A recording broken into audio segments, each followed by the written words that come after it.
Did you know that 3 other actors were considered for the role of Maximus in Gladiator before Russell Crowe took on the role? Now, Crowe was always Ridley Scott's first choice for Maximus. He seen him in Romper Stomper, and he said that he was someone who was worth watching and that he brought the intensity and vulnerability that he needed to the character of Maximus. But before he was cast, there was actually rumours that Mel Gibson had been offered the role of Maximus but had turned it down.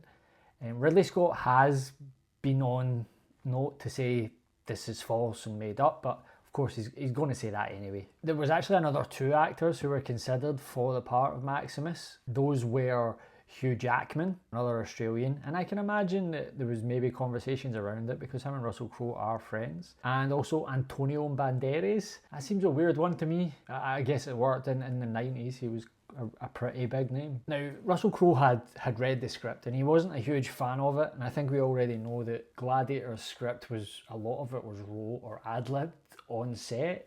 There wasn't really a finished script when they went to film, and he had to be convinced to take the role. So the only way Ridley Scott could do that was to meet him in person and convince him. His pitch was fairly simple. It was, we've got $1 million, this is going to be in ancient Rome, you're going to be a general, and I'm going to be directing you. Which I think is ballsy and cool at the same time. Of course he's not going to turn that down, so Russell Crowe ended up taking the role. He ended up becoming a massive superstar off the back of that, and Gladiator went on to get 5 Academy Awards, 2 of which were Best Picture and Best Actor for Russell Crowe.